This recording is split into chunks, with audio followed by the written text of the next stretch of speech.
आप किसी भी क्लास में हो, विभाजकता का रूल अगर आप जानोगे तो आपको हमेशा काम आएगा, क्योंकि कोई भी क्लास में हो भाग तो देना पड़ता ही है गणित में। तो इस रूल को आप समझिए ताकि आप कोई भी सवाल जो है उसको कम समय में सॉल्व कर पाओ, भाग करने में समय बर्बाद नहीं करो। तो इस वीडियो में हम आपको 1 से लेकर 10 तक की संख्याओं से भाग लगाने का, भाग का विभाजकता का रूल बताऊंगा, ट्रिक बताऊंगा, जिससे आप किसी भी संख्या में बड़ी से बड़ी संख्या का आसानी से विभाजित कर सकें। तो वीडियो को लाइक कर दीजिए और सब्सक्राइब कर लीजिए। अब जैसे कि देखिए हमारा सबसे फर्स्ट है 1 से, सबको पता होगा फिर भी जान लेते हैं।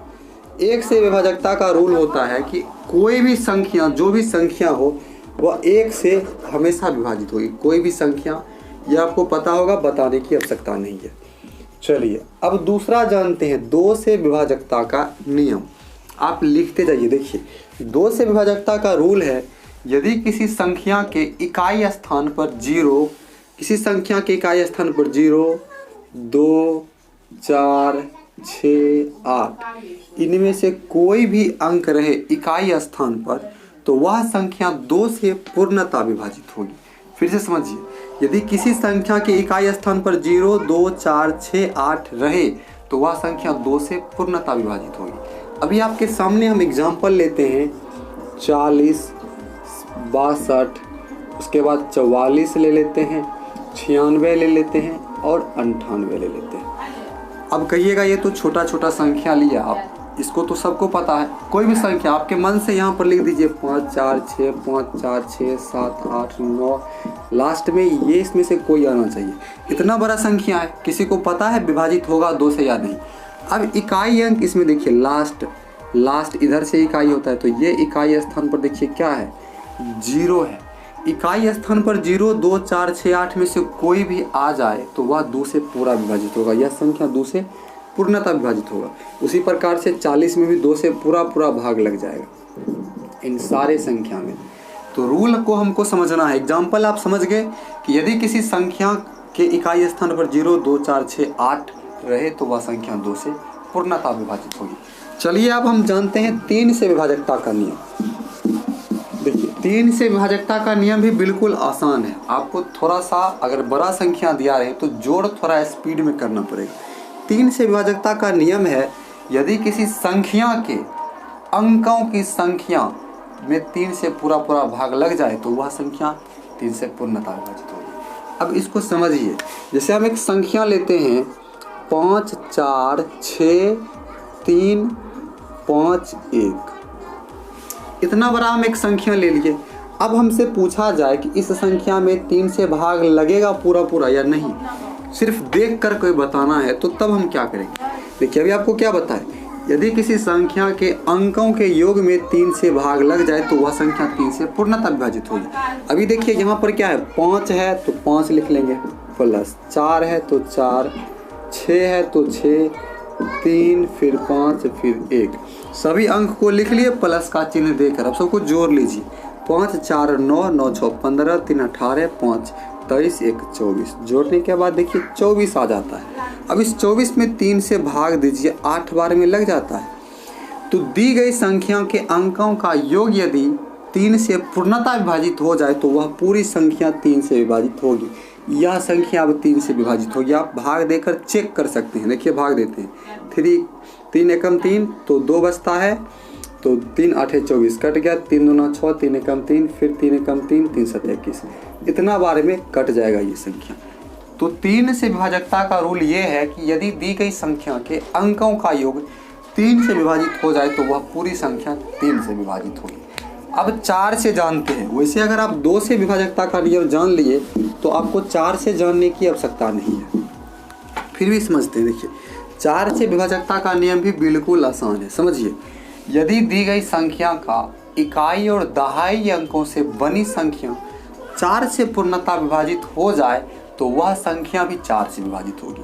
आपके सामने एग्जाम्पल लेते हैं। देखिए हम पहले से एग्जाम्पल नहीं लिए, आपके सामने देखिए लेते हैं 5, 6, 7, कुछ भी एग्जाम्पल ले लीजिए, 7, 8, 9। अब यहाँ पर लास्ट में 2 संख्या लेते हैं। इतना बड़ा संख्या लिए, अब इसमें 4 से भाग लगेगा पूरा या नहीं ये मालूम नहीं है, लेकिन देख करके अगर बताना है तो अब यहाँ पर विभाजकता का नियम काम करेगा। देखिए क्या बोले, यदि दी गई संख्या का इकाई और दहाई अंकों से बनी संख्या में 4 से पूरा भाग लग जाए तो यह पूरा संख्या 4 से विभाजित होगी। अभी देखिए इकाई और दहाई अंकों से कौन सी संख्या बनी है, 24, और 24 में 4 से भाग दीजिए, 6 बार में लग जाता है। यदि दी गई संख्या का इकाई और दहाई अंकों से बनी संख्या 4 से विभाजित हो जाए तो पूरी संख्या 4 से विभाजित हो रहा है, तो यह पूरी संख्या 4 से विभाजित होगी। दूसरा एग्जाम्पल ले सकते हैं 5, 6, 7, 8, 9, 5, 4, 6, 1, 2। कोई भी कितना भी बड़ा संख्या हो जाए तो लास्ट का 2 अंक लेंगे, लास्ट का मतलब इकाई और दहाई से। यहाँ देखिए 12 है, अब इस 12 में देखिए 4 से आप भाग दीजिए, लग जाएंगे, पूर्णता अगर विभाजित हो जाए तो यह पूरी संख्या 4 से पूर्णता विभाजित होगी। 4 से आपने विभाजकता का रूल समझ लिया। अगर आपको कोई रूल समझ नहीं आ रहा है या कोई प्रॉब्लम है तो कमेंट बॉक्स में ज़रूर लिखिए, वीडियो को लाइक कर दीजिए, सब्सक्राइब भी कर लीजिए। अब चलिए हम जानते हैं 5 से विभाजकता का नियम। हमने 2 से जान लिया, 3 से, 4 से, अब चलिए 5 से जानते हैं। तो 5 से विभाजकता का नियम है, यदि दी गई संख्या के इकाई स्थान पर 0 या 5, 0 या 5, इन दोनों में से कोई एक रहे तो वह पूरी संख्या 5 से पूर्णता विभाजित होगी। एग्जाम्पल लिखिए, जैसे कि 1, 6, 5, 7, 8, 9 और लास्ट में 0 ले ली। अब इसमें 5 से भाग लगेगा, बिल्कुल लगेगा, क्योंकि देखिए लास्ट में हमने क्या लिया, 0। क्या बोले, यदि किसी संख्या के इकाई स्थान पर 0, 5, इन दोनों में से कोई संख्या रहे तो वह संख्या 5 से पूर्णता विभाजित होगा। दूसरा एग्जांपल लेते हैं 9, 6, 7, 8, 0, 8, 9, 5। इसमें 5 से भाग लगेगा, बिल्कुल लगेगा। यहाँ पर देखिए इकाई स्थान पर 5 है, यदि किसी संख्या के इकाई स्थान पर 0 या 5 में से कोई संख्या हो दी गई हो तो वह पूरी संख्या 5 से पूर्णता विभाजित होगी। अब चलिए 6 से जानते हैं। यदि आप 2 से विभाजकता का नियम और 3 से जान गए तो 6 से भाग देने की आवश्यकता पड़ेगी ही नहीं, फिर भी समझ लेते हैं क्योंकि हमने आपको बताया था कि 10 तक बताएंगे। चलिए अब 6 से विभाजकता का नियम जानते हैं। तो इसके लिए आप थोड़ा सा समझिए, 6 को क्या करते हैं, इस 6 का गुणनखंड कर लेते हैं 2 गुना 3। अभी आपने क्या देखा, 6 का गुणनखंड 2 और 3 किया, मतलब 6 में 2 से भी भाग लग जाता है और 3 से भी। और 6 का टेबल आप पढ़िए, 12 हो जाता है।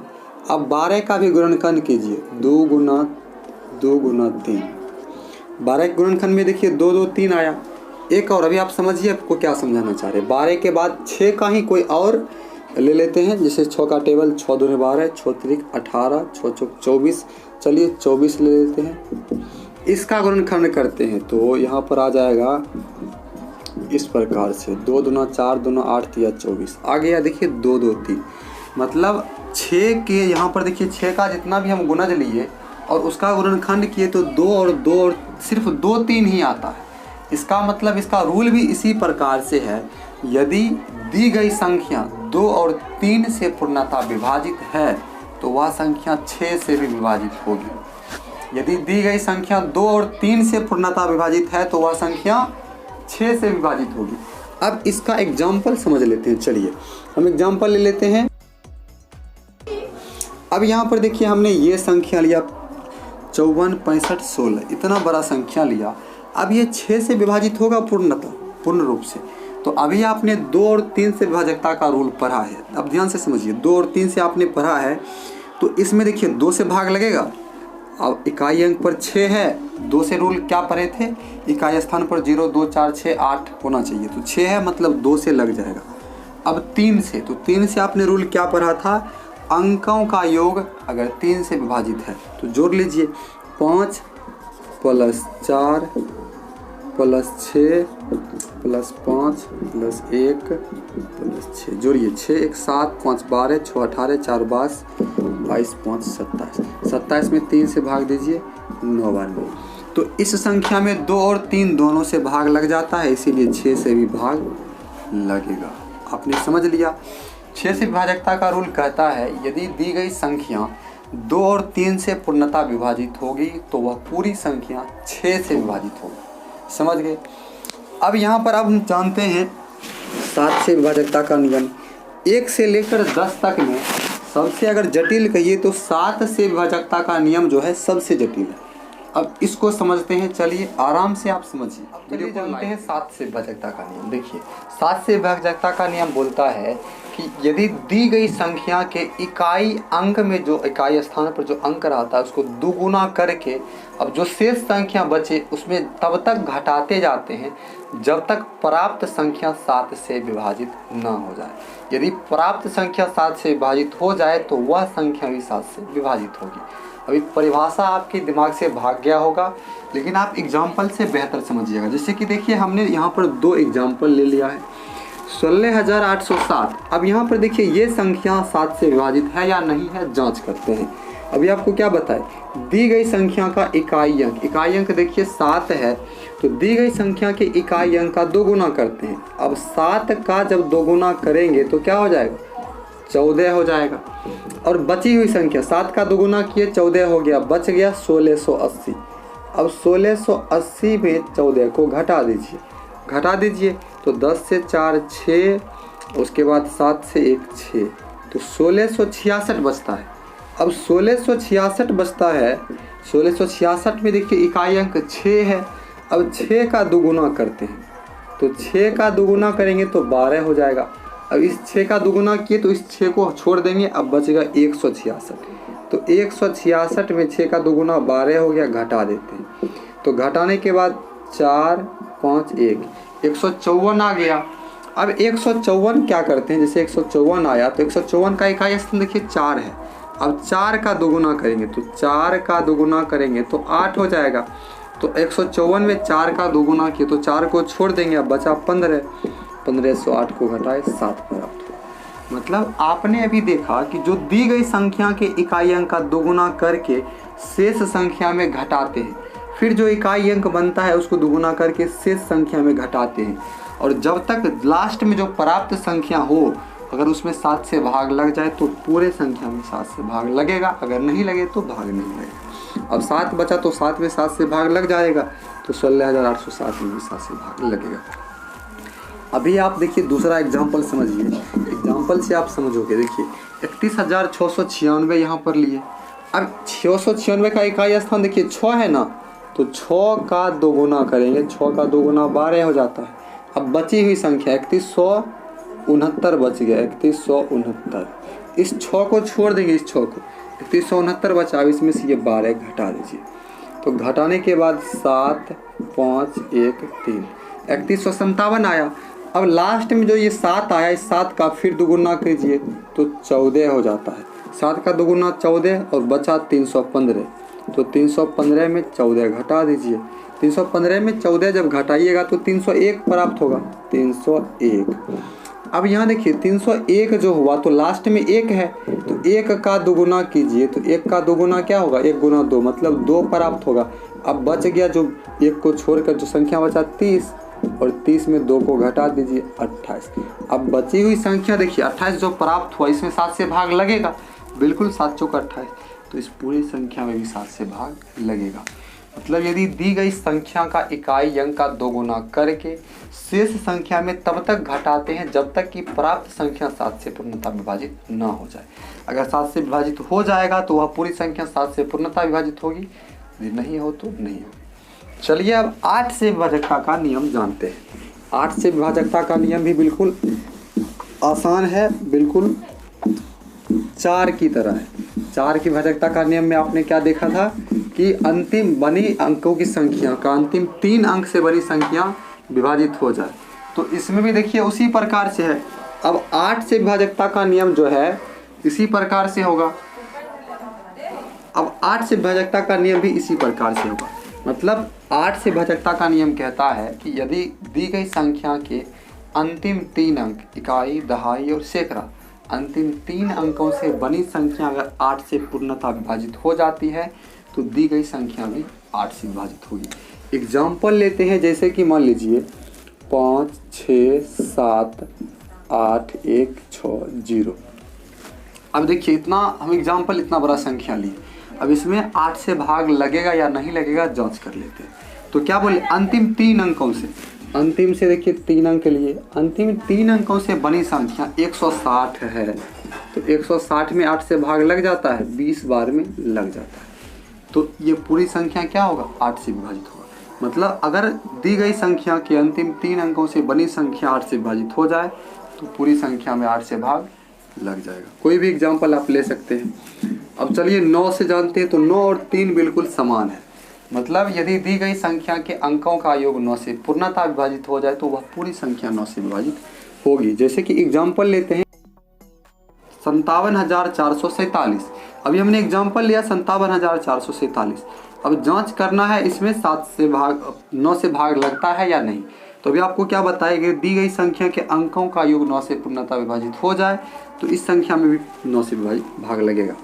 अंक का योग कर लेते हैं 5, 7, 4, 4, 7, सब था, सबको जोड़ लिए, जोड़िए 27 आता है, 7, 4, 11, 4, 15, 7, 22, 5, 27। और 27 में 9 से भाग दीजिए, 3 बार में लग जाता है। मतलब दी गई संख्या अगर अंकों का योग, दी गई संख्या का अंकों का योग 9 से विभाजित हो जाए तो वह पूरी संख्या 9 से विभाजित होगी। और 10 से जो है ये आपको जरूरी ही नहीं है पढ़ना, क्योंकि 10 से भाजकता का नहीं, दी गई संख्या के इकाई स्थान पर ये हो 0 हो तो वह पूरी संख्या 10 से विभाजित होगी। समझ गए। इससे आगे अगर चाहिए तो कमेंट बॉक्स में ज़रूर लिखिए। इससे कोई भी बेसिक ये हमें लगा इम्पोर्टेंट है इसलिए हमने बना दिया। थैंक यू वीडियो देखने के लिए। चलिए मिलते हैं अगले वीडियो में।